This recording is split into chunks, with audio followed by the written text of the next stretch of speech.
Okay, take two, because I took a bit of a tumble in this wet sort of area. We're a bit wet through here, and I'm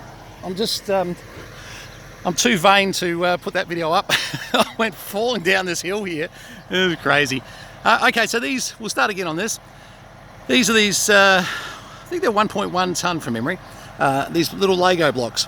They make them out of excess concrete from much larger jobs, and they come out of Lavington in New South Wales.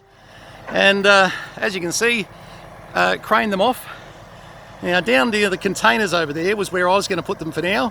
My mate Dovey come along and he said, "Brenton, you got 84 of these coming. You know, you might want to put them over here. Plus, you know, we need things to dry up a bit." As per usual, Dovey right, me wrong. So yeah, all good. Thanks, Dovey. So yeah, these blocks really good for what they do. As you can see.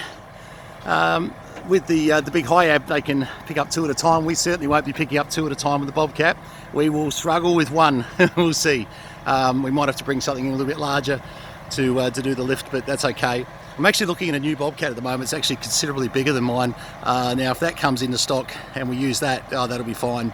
But as you can see, pretty much like little Lego blocks. They just come together, and really good with those little hooks that go into them, because you're pretty much, you know, sort of the hooks are central.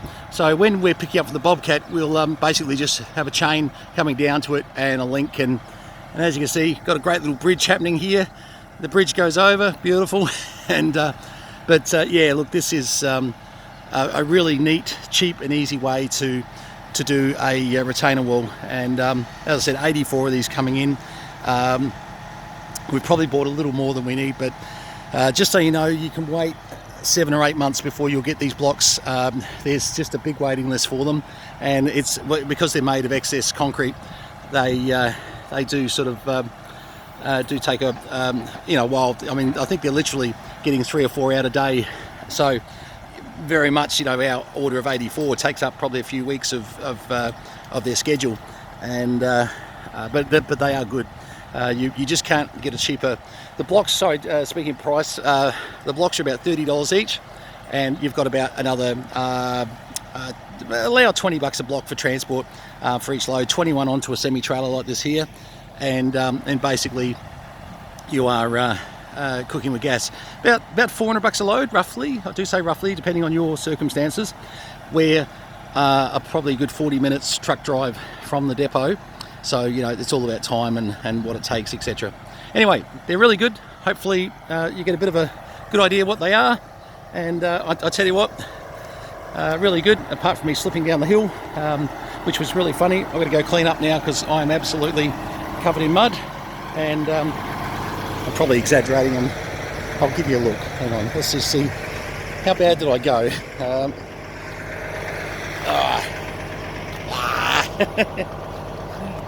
Hairy legs. I'm not too bad. I'll brush this off. This was the area that we were going to put them in, just to but unfortunately when I bobcatted yesterday, there was way too much water there. And as you can see, I've done a little run off the water down the side here. We're getting so much water. This has been the wettest winter probably in the time we've been here. This runoff has drained a lot of it, which is great, but it'll take a few days now to dry out and to get rid of it all. But Dovey, 100% right. This would have been a absolute nightmare trying to get all these blocks along here. Much better spot where he is. But this here all has to be cleaned up, re-leveled and redone, so a lot of work to be done. Okay, well, that's our block story. Here's my cat. Hang on. Hello. Hello. All right. That's my my little. Oh, and there's a good point. And here's where we'll be using them too. So basically, we'll be grabbing one of the machines and creating a nice pad that water can run off down the side here and over here where this this runoff is at the moment, where we're creating a swimming pool. But we'll be actually coming off to the other side of the fence, and once we get that sorted out, just with a bit of curvature in there, that's any water that comes along here will just come straight out. Okay, there you go. I'm going to go clean up. I'll leave you with my pond that I've sort of made over here. All the best. Cheers.